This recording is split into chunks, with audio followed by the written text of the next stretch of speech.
Is death a Dementor? Hey, brother! In Deathly Hallows, we are briefly introduced to the character of Death when Xenophilius is telling the Golden Trio the tale of the three brothers. It is said that the three brothers of the tale met Death on a lonely road and outsmarted him and were, therefore, each gifted an object by Death at their request. And as we all know, this resulted in the creation of the three Deathly Hallows. The first brother, Antioch, requested a wand that could defeat any other wand and was gifted the Elder Wand. The second brother, Cadmus, wanted to recall the dead and was gifted the Resurrection Stone. And the third brother, Harry's own ancestor Ignotus, wanted to hide from death and was gifted Death's own Cloak of Invisibility, under which he hid and evaded death for the rest of his entire life before finally greeting him like an old friend. When Dumbledore meets Harry in King's Cross, however, he suggests that the brothers didn't actually meet death. Whether they met death on a lonely road, I think it's more likely that the Peveril brothers were simply gifted, dangerous wizards who succeeded in creating those powerful objects. The story of them being Death's own Hallows seems to me the sort of legend that might have sprung up around such creations. And since the initial story is coming from a book of fairy tales and Dumbledore is usually right in his guesses, it's easy to conclude that death in the fairy tale is not an actual being, but more like a concept brought to life for the sake of creating a more entertaining story. And yet, even Dumbledore is hedging a little bit, saying it's just more likely, leaving the door open to the possibility that death is a real being within the wizarding world. But then you have to wonder, like, okay, if death is real, then is he like the actual embodiment of the concept of death, just like a quiet, ethereal figure that exists in the spaces between life, a timeless entity that observes without judgment, cloaked in the soft darkness of the unknown? Or is he just a wholly unique and wildly dangerous and cunning fantastic beast? Today, we figure out exactly who and or what death really is. Hey, brother! Okay, guys, so this entire video idea came to us while we were out on tour with our podcast through the Gryffindor, and we were on the chapter, The Dementor's Kiss, which, side note, is actually the shortest chapter in all of Harry Potter. But as per always on the show, we were discussing the chapter art, which looks like this. Harry, wearing a cape, obviously, trying in vain to defend off a huge group of Dementors from, I don't know, Sirius? Hermione? Seriously, who is this supposed to be? Like, the whole chapter is about Sirius getting attacked, and like, they are wearing a striped shirt, which is just giving prison core, but like Hermione also collapses and this just looks more like her. So I don't know, who do you think this is in the chapter art? Either way, the more critical thing is the Dementors in this picture and just how very much they look like what you commonly think of as death or like the Grim Reaper. Just huge, faceless figure in a dark hood that is there to collect your soul. And that sparked the idea in our minds that, is it possible that death, at least in the wizarding world, is just a Dementor? And like right off the bat, I'm sure you can just like wave aside that idea. I mean, like for one, death kills people, whereas, Dementors just suck out their souls, which is arguably a fate worse than death, leaving people with just, a husk of a body and no personality at all to speak of. Plus, death is mainly thought of as like a singular entity, while obviously there are hundreds, if not thousands, of Dementors out there. That's all true. And yet, is death not also collecting souls? A Dementor seems to only have the power to take your soul, but then leave your life force and body behind, while death can claim both soul and life. Bodies, it would seem, are just very useless to the entire afterlife. I don't know, maybe they just take a couple out of space or something. Space! But what I'm getting at is that it seems like in appearance and power, death is something of a super Dementor. Consider this. Death seems to be very cunning, while Dementors are of like a fairly one-track mind, just like feed on happiness, maybe suck out a soul or two. So what could account for that difference? What could give a Dementor a personality? Indeed, is not the very thing they're sucking out of everyone they attack with the Dementor's kiss their personality? Could death be just like the earliest and or most effective Dementor of all time? Like one who has consumed so many souls he transcended into a new form of being? Which, if you're a longtime viewer of the channel, might sound familiar because you may recall that we also have a theory that Dementors themselves are just fully grown up and developed boggarts. I mean, one turns into your worst fear and the other makes you relive your worst memory. Plus, Harry's boggart Dementor is like actually able to replicate many of the actual Dementor's characteristics. Like, do you think the acromantula it turned into for Ron was like truly venomous, or did it just look like an acromantula? Personally, I'm inclined to think the latter, and yet its Dementor form still makes Harry relive his parents' deaths. And here's the cherry on top.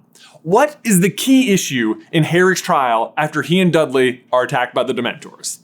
It's the fact that Dudley couldn't see them to confirm anything was really there because Dementors are invisible to Muggles. Muggles can't see Dementors, can they, boy? So, do you suppose that the upgraded version of that would be also being invisible to wizards? And does Death himself not possess a one-of-a-kind invisibility cloak?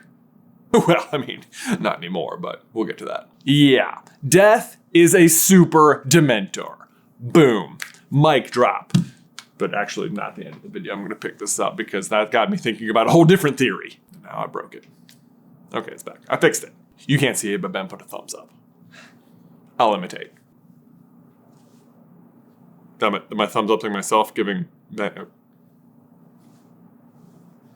All right, y'all, we need to take a brief pause right there to give a huge thank you to today's sponsor, Uncommon Goods. I honestly cannot believe I'm about to say this, but like the holiday season is literally right around the corner. And I'm sure many of you know that feeling when you find just the perfect gift for someone and get that like, oh, it's exactly what I wanted reaction. But Uncommon Goods takes it one step further because they offer the opportunity to score the even more highly coveted, oh, it's exactly what I wanted and never knew response. But Uncommon Goods takes it one step further because they offer the opportunity to score the even more highly coveted, oh, this is exactly what I wanted and never even knew response from your loved ones by providing access to some of the most incredible handmade or uniquely sourced products on the entire interweb. One that immediately caught my eye is the Birthstone wishing balls, because these are hand-blown glass spheres and come with 52 tiny slips of paper for each week of the year. So then what you do is each week you write down a wish or express a gratitude and spend the year filling up your orb. But the sphere is also a symbol because the slips do not come back out. They're like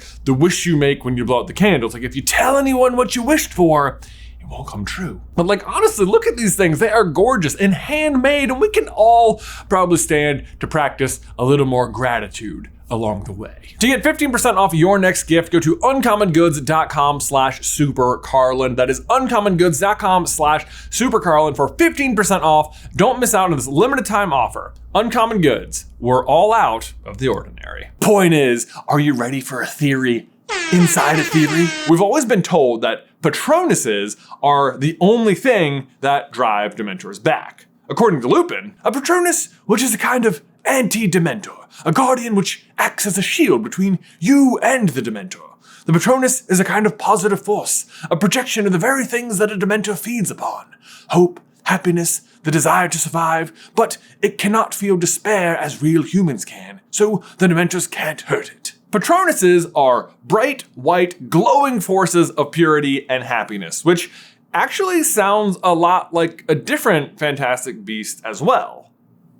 A unicorn. a being that is of such pureness that to slay one is almost considered an act against nature by the centaurs. The blood of a unicorn will keep you alive even if you're an inch from death, but at a terrible price. You have slain something pure and defenseless to save yourself, and you'll have but a half-life, a cursed life, from the moment the blood touches your lips. That not me realizing that was the first time I've done a centaurian accent on the channel, I think. Hope you enjoyed that. Mars is bright tonight. Yeah, we've heard. Okay, so a unicorn looks and acts like a living, breathing Patronus, the only thing that can stop a Dementor, and its blood can stop, what was it? Death. So, if we connect some dots, if death is a Dementor and a unicorn can stop death, then it stands to reason to me that a unicorn could also fight off a Dementor, right? The obvious problem being that, like, wizards rarely just have, access to unicorn at a moment's notice. Whereas if they can cast a Patronus, they're never without safety. So it's probably better just learn the spell. But I would love to know what you guys think. Could a unicorn successfully fend off a Dementor? Like, had there been unicorns running around the lake that night, could Harry have also been saved by like just a rogue unicorn striding through the woods? Because to be fair, he even mistakes his own Patronus for a unicorn the first time he sees it. Harry tried to make out what it was. It was as bright as a unicorn. Fighting to stay conscious, Harry watched it canter to a halt as it reached the opposite shore. But okay, so speaking of death and Harry and his near miss with the Dementors in that specific moment, I would also like to bring your attention specifically to the Dementor that almost kisses Harry in this scene, because its behavior seems unusual. Like, even Fudge is surprised by it. "Oh yes, they'll have to go," said Fudge, running his fingers distractedly through his hair. "Never dreamed they'd attempt to administer the kiss on an innocent boy. Completely out of control. No, I'll have them packed off back to Azkaban tonight." Getting to do a lot of fun voices in this video. But this is a fair question for a bunch of reasons, not the least of which has to do with the fact that the Dementors at Azkaban have constant, unimpeded access to their prisoners and don't just go around administering kisses left and right. Like, why on this night? Why Harry? And it's not just the Dementor in question's decision to deliver the kiss.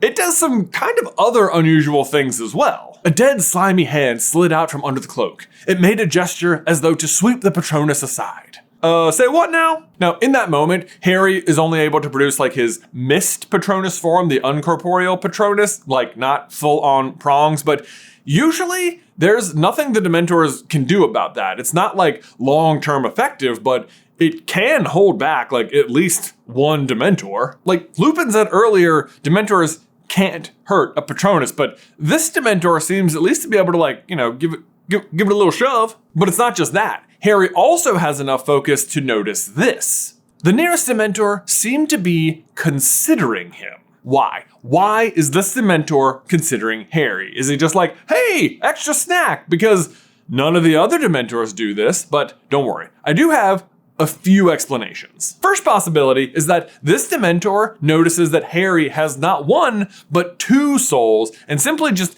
cannot resist the opportunity to feed on the buffet. Or second, it is possible that this Dementor realizes that the soul inside of Harry is specifically Voldemort's soul, and since Voldemort is in fact not innocent, this Dementor takes heroic action and tries to defeat the Dark Lord, in which case, like, wow, nice initiative, Dementor. Probably should have considered the fact that it was, a small boy, but I suppose you are sightless, so still not very forgivable.